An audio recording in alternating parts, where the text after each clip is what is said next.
ಎಲ್ಲರಿಗೂ ನಮಸ್ಕಾರ. ನಾನು ನಾಗರಾಜ್ ಅಂತ ದರ್ಶನ್ ಅವರ ಸ್ನೇಹಿತ ಮಾತಾಡ್ತಾ ಇದ್ದೀನಿ. ದರ್ಶನ್ ಅವ್ರ ಪರವಾಗಿ ಮಾತಾಡಕ್ಕೆ ಬಂದಿದ್ದೀನಿ. ದರ್ಶನ್ ಅವರು ಅನಧಿಕೃತವಾಗಿ ಹುಡುಗರು ಕಳಿಸಿದ್ದಾರೆ, ಮತ್ತು ಕಲ್ಲುಗಳು ಕೇಳದೆ ಕಳಿಸ್ಕೊಟ್ಟಿದ್ದಾರೆ ಅಂತ ಹೇಳಿದ್ರಲ್ಲ, ಮಾಧ್ಯಮಗಳು ತೆಗೆದು ನೋಡಿ, ಟಿ ವಿ ಮಾಧ್ಯಮಗಳಲ್ಲಿ ಪ್ರಸಾರವಾಗಿದೆ. ಅವರು ಮೇ 2ನೇ ತಾರೀಕು ದರ್ಶನ್ ಅವರು ಒಂದು ಟ್ವೀಟ್ ಮಾಡ್ತಾರೆ.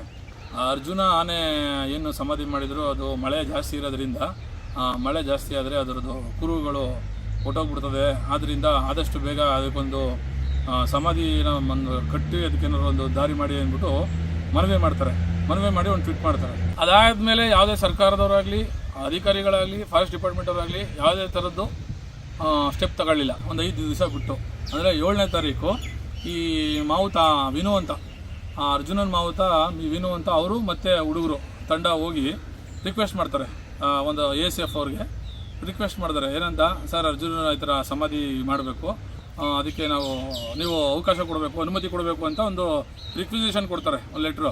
ಅದಕ್ಕೆ ನೀವು ಪರ್ಮನೆಂಟಾಗಿ ಕಟ್ಟಬೇಡಿ, ಸಿಮೆಂಟ್ ಯೂಸ್ ಮಾಡಬೇಡಿ, ಟೆಂಪ್ರವರಿ ಮಾಡಿ, ಅದಕ್ಕೇನು ಅನುಕೂಲ ಬೇಕು ಮಾಡಿ, ನಾನು ಪರ್ಮಿಷನ್ ಕೊಡ್ತೀನಿ ಅಂದ್ಬಿಟ್ಟು ಅವರು ಅನುಮತಿನೂ ಕೊಡ್ತಾರೆ. ನೀವು ಅನುಮತಿ ಕೊಟ್ಟಿದ್ದೀರ ಅಂತ ಗೊತ್ತಾದ ಮೇಲೇ ದರ್ಶನ್ ಅವರು ನನ್ನ ಕೈಲಿ ಅಮೌಂಟ್ ಕೊಟ್ಟು ಆ ಕಲ್ಲುಗಳೇನು ಬೇಕೋ ವ್ಯವಸ್ಥೆ ಮಾಡು ಅಂತ ಹೇಳಿದ ಮೇಲೆ ನಾವು ಕಲ್ಲು ತಗೊಟ್ಟಿದ್ದು. ಕೊಟ್ಟ ಮೇಲೆ ನಮ್ಮ ಹುಡುಗರು ಮತ್ತು ವಿನು ಅವರು ತಂಡ ಒಟ್ಟಿಗೆ ಹೋಗ್ತಾರೆ. ಎಲ್ಲಿಗೆ? ಫಾರೆಸ್ಟ್ ಒಳಗಡೆ.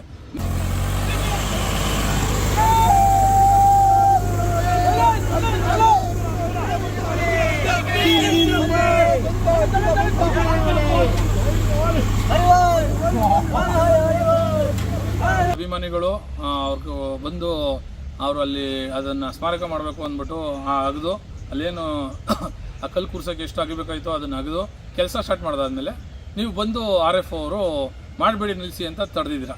ಇಲ್ಲಿ ಹೊರಗಡೆಯವ್ರು ಬಂದು ನೀವು ಇಲ್ಲಿ ಕೆಲಸ ಮಾಡಿದ್ರೆ ನಮ್ಮ ಡಿಪಾರ್ಟ್ಮೆಂಟ್ ಮರ್ಯಾದೆ ಹೋಗುತ್ತೆ, ಇಲ್ಲಿ ಇರಬೇಡಿ, ನೀವು ಹೊರಡಿ ಅಂತ ಅವ್ರನ್ನ ಕಳಿಸಿದ್ದೀರಾ ಅಲ್ಲಿಂದ. ನೀವೆಲ್ಲ ಪರ್ಮಿಷನ್ ಕೊಟ್ಟ ಮೇಲೇ ಅವ್ರು ಕಲ್ಲು ಕಳಿಸಿರೋದು, ಮತ್ತು ಹುಡುಗರು ಕಾಡನ್ನು ಪ್ರವೇಶ ಮಾಡಿರೋದು. ದಯವಿಟ್ಟು ಅದನ್ನು ಚೆಕ್ ಮಾಡಿ ಆಮೇಲೆ ಮಾತಾಡಿ.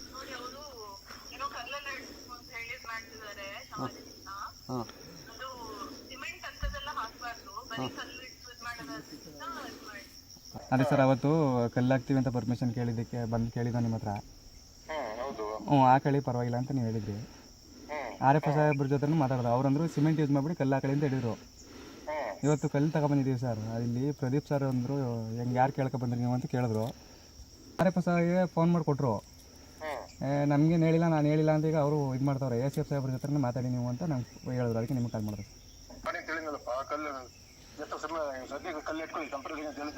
ಮೇ 2ನೇ ತಾರೀಕು ದರ್ಶನ್ ಅವರು ಟ್ವೀಟ್ ಮಾಡ್ತಾರೆ ಅರ್ಜುನನ್ ವಿಚಾರವಾಗಿ. ಮೇ 7ಕ್ಕೆ ವಿನು ಮತ್ತು ಹುಡುಗರು ಬಂದು ಪರ್ಮಿಷನ್ ಕೇಳ್ತಾರೆ. ಅದಾದಮೇಲೆ 20ನೇ ತಾರೀಕು ನಮ್ಮ ಹುಡುಗರು ಕಲ್ಲು ತಗೊಂಡೆಲ್ಲ ಅಲ್ಲಿಗೆ ಬರ್ತಾರೆ.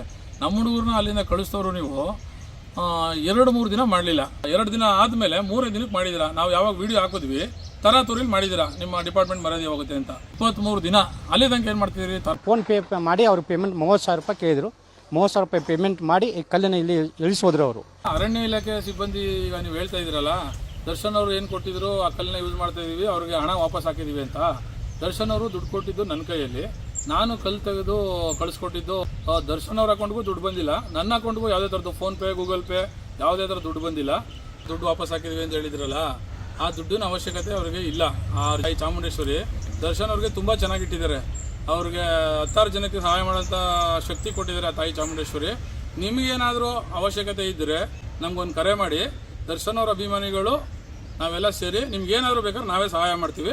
ಆ ದುಡ್ಡಿನ ಅವಶ್ಯಕತೆ ದರ್ಶನ್ ಅವ್ರಿಗೇನಿಲ್ಲ. ಈ ಕರ್ನಾಟಕ ಅಭಯಾರಣ್ಯ ಫಾರೆಸ್ಟ್ಗೆ ದರ್ಶನ್ ಅವರು ಬ್ರಾಂಡ್ ಅಂಬಾಸಡರ್ ಆಗಿದ್ದರು.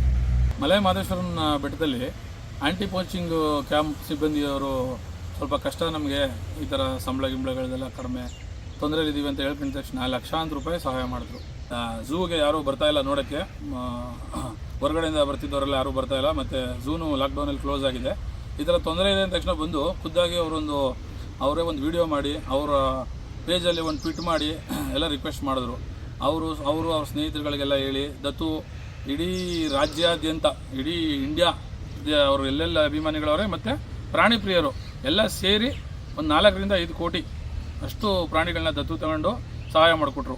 ಬಂಡೀಪುರದಲ್ಲಿ ಅಭಯಾರಣ್ಯ ಸುಟ್ಟು ಆಕಸ್ಮಿಕವಾಗಿ ಬೆಂಕಿ ಅನಾಹುತಕ್ಕೆ ಅವಘಡ ಆಗಿತ್ತು. ಕಷ್ಟಪಟ್ಟು ತಿಂಗಳಾನುಗಟ್ಟಲೆ ವರ್ಷಾನುಗಟ್ಟಲೆ ಫೋಟೋಗ್ರಫಿ ಮಾಡಿದರು. ಒಂದು ಪ್ರದರ್ಶನಕ್ಕೆ ಅಂತ ಇಟ್ಟರು, ಅದನ್ನು ಎಕ್ಸಿಬಿಷನ್ ಮಾಡಿ ಅದರಿಂದ ಬಂದಂಥ ದುಡ್ಡು ಒಂದು ಫೋಟೋಗೆ 500 ರೂಪಾಯಿ, 1000 ರೂಪಾಯಿ, 2000 ರೂಪಾಯಿ ಅಂತ ಇಟ್ಟು ಅದರಿಂದ ಬಂದಂಥ ಆದಾಯದ ದುಡ್ಡು 9.5 ಲಕ್ಷ 9,70,000 ರೂಪಾಯಿ ತನಕ ಬಂತು. ಅದರಲ್ಲೂ ಬಂಡೀಪುರ ಅಭಯಾರಣ್ಯಕ್ಕೆ ಆ ಸಿಬ್ಬಂದಿ ವರ್ಗದವ್ರಿಗೆ ಕೊಟ್ಟರು ಆ ದುಡ್ಡನ್ನು, ಅದನ್ನು 1 ರೂಪಾಯಿ ಅವ್ರು ಇಟ್ಕೊಳ್ಳಿಲ್ಲ. ಅವಮಾನ ಮಾಡಿ ನೀವು ಅವ್ರನ್ನ ಇವತ್ತು ಅವ್ರಿಂದ ಅಭಯಾರಣ್ಯಕ್ಕೆ ಏನೇನು ಬೇಕೋ ಅನುಕೂಲತೆ ಎಲ್ಲ ಪಡಿತೀರಾ ಅವ್ರ ಕಡೆಯಿಂದ. ಆದರೆ ಈ ಥರ ನಾವು ಒಂದು ಒಳ್ಳೆ ಕೆಲಸ ಮಾಡಬೇಕು ಅಂತ ಬಂದಾಗ ಅವಮಾನ ಮಾಡಿ ಕಳಿಸ್ತೀರಾ. ಅರ್ಜುನನ ಸಮಾಧಿ ಕೆಲಸ ನಡೆಸಿದ್ದು ಆ ಗ್ರಾಮಸ್ಥರು ಮತ್ತು ಹುಡುಗರುಗಳು ಎಷ್ಟು ಕಷ್ಟಪಟ್ಟು ಆ ಸಮಾಧಿಗೆ ಏನೇನು ಕಷ್ಟಪಟ್ಟು ಏನೇನು ಮಾಡಿ ಓಡಾಡಿದ್ರು ಅವರು ಕಷ್ಟಪಟ್ಟು ಮಾಡಿದ್ದಕ್ಕೆ ನೀವು ಲಾಸ್ಟಲ್ಲಿ JCB ತಂದು ಅದಕ್ಕೆ ಫೋರ್ಸ್ ಕೊಟ್ಟಿದ್ದೀರಾ. ನಿಮ್ಗೆ ದೇವರು ತುಂಬ ಚೆನ್ನಾಗಿಟ್ಟಿರಲಿ, ತುಂಬ ಒಳ್ಳೇದು ಮಾಡಿ.